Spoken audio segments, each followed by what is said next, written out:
Good evening, ladies and gentlemen. Welcome to Daily Bible Kids. We've been having a lot of technical difficulties.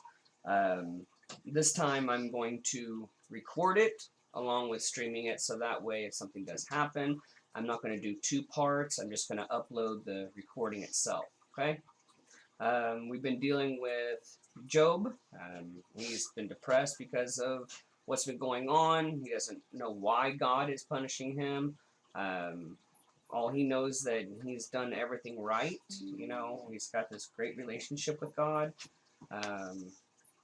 So of course he's gonna have a lot of questions. His friends have been trying to be there for him, but they're also saying like, you had to have done something wrong in order for God to do this to you.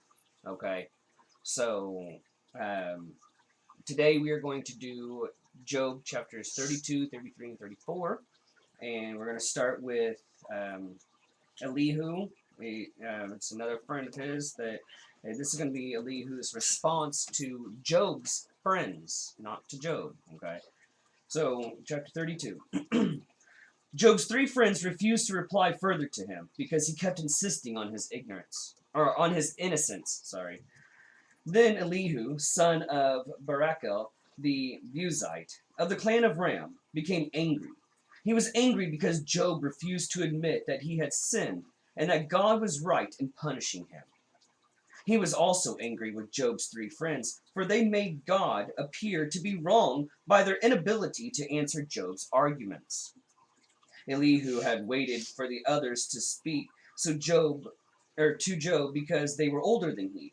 But when he saw that he had no further reply, he spoke out angrily. Elihu, son of Barachel the Buzite, said, I am young, and you are old. So I held back from telling you what I think. I thought, those who are older should speak, for wisdom comes with age. But there is a spirit within people, the breath of the Almighty within them, that makes them intelligent. Sometimes the elders are not wise. Sometimes the aged do not understand justice. So listen to me, and let me tell you what I think. I have waited all this time, listening very carefully to your arguments, listening to you grope for words. I have listened, but not one of you have refuted Job or answered his arguments. And don't tell me he is too wise for us. Only God can convince him. If Job had been arguing with me, I would not answer with your kind of logic. You sit there baffled, with nothing more to say. Should I continue to wait now that you are silent? Must I also remain silent? No. I will say my piece. I will speak my mind. For I am full of pent-up words, and the spirit within me urges me on. I am like a cask of wine without a vent, like a new wineskin ready to burst. I must speak to find relief, so let me give my answers. I won't play favorites or try to flatter anyone. For if I tried flattery, my Creator would soon destroy me. Any questions on that chapter? All right, 33. Elihu presents his case against Job. Listen to my words, Job. Pay attention to what I have to say. Now that I have begun to speak, let me continue. I speak with all sincerity. I speak the truth. For the Spirit of God has made me, and the breath of the Almighty gives me life. Answer me if you can. Make your case and take your stand. Look, you and I both belong to God. I, too, was formed from clay. So you don't need to be afraid of me. I won't come down hard on you. You have spoken in my hearing, and I have heard your very words. You said, I am pure. I am without sin. I am innocent. I have no guilt. God is picking a quarrel with me, and he considers me his enemy. He puts my feet in the stocks and watches my every move. But you are wrong, and I will show you why. For God is greater than any human being. So why are you bringing a charge against him? Why say he does not respond to people's complaints? For God speaks again and again, though people do not recognize it. He speaks in dreams, in visions of the night. With deep sleep falls on people. When deep sleep falls on people, as they lie in their beds, he whispers in their ears and terrifies them with warnings. He makes them turn from doing wrong. He keeps them from pride. He protects them from the grave, from crossing over the river of death. Or God disciplines people with pain on their sickbeds, with ceaseless aching in their bones. They lose their appetite for even the most delicious food. Their flesh wastes away, and their bones stick out. They are at death's door. The angels of death wait for them.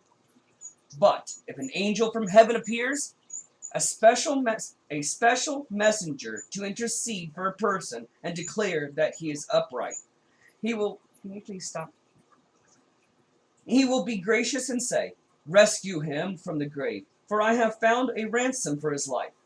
Then his body will become as healthy as a child's, firm and youthful again. When he says, "Pray to God," he will be accepted. And, it's out again. I see that. But anyways, when he prays to God, he will be accepted, and God will receive him with joy and restore him to good standing. He will declare to his friends, "I sinned and twisted the truth, but it was not worth it. God rescued me from the grave, and now my life is filled with light." Yes, God does these things again and again for people. He rescues them from the grave so they may enjoy the light of life. Mark this well, Job. Listen to me, for I have more to say.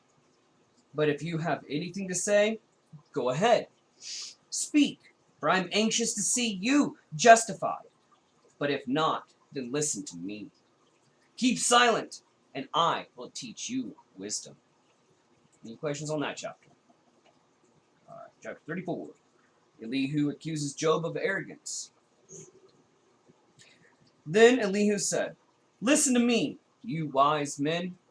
Pay attention, you who have knowledge." Job said, "The ear tests the words it hears, just as the mouth distinguishes between foods. So let us discern for ourselves what is right. Let us learn together what is good." For Job also said, "I am innocent, but God has taken away my rights. I am innocent, but they call me a liar. My suffering is incurable, though I have not sinned." Tell me, has there ever been a man like Job, with his thirst for irreverent talk? He chooses evil people as companions. He spends his time with wicked men. He has even said, "Why waste time trying to please God?" Listen to me, you who have understanding. Everyone knows that God doesn't sin. The Almighty can do no wrong. He repays people according to their deeds. He treats people as they deserve. Truly, God will not do wrong. The Almighty will not twist justice. Did someone else put the world in his care? Who set the whole world in place? If God were to take back his spirit and withdraw his breath, all life would cease and humanity would turn again to dust. Now listen to me if you are wise. Pay attention to what I have to say. Could God govern if he hated justice? Are you going to condemn the Almighty Judge? For he says to kings, "You are wicked," and to nobles, "You are unjust." He doesn't care how great a person may be, and he pays no more attention to the rich than to the poor. He made them all. In a moment, they die. In the middle of the night, they pass away. The mighty are removed without human hand. For God watches how people live. He sees everything they do. No darkness is thick enough to hide the wicked from his eyes. We don't set the time when we will come before God in judgment. He brings the mighty to ruin without asking anyone, and he sets up others in their place.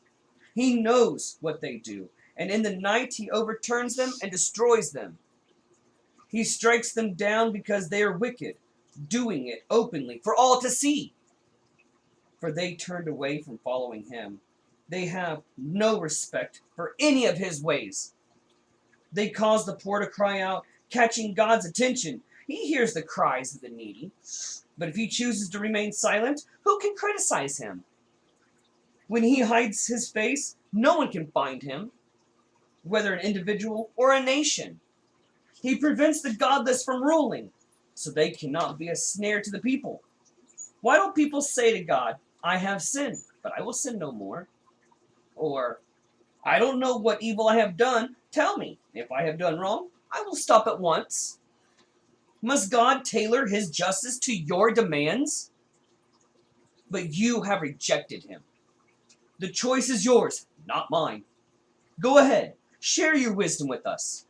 After all, bright people will tell me, and wise people will hear me say, Job speaks out of ignorance. His words lack insight.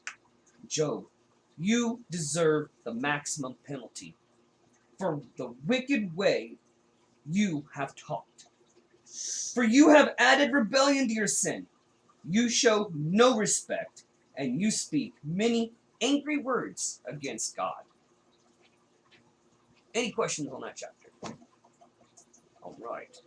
Well, hopefully tomorrow we won't have any technical difficulties, internet going out and whatnot. So, other than that, we will see you guys tomorrow. Real quick. What's up? Technical difficulties.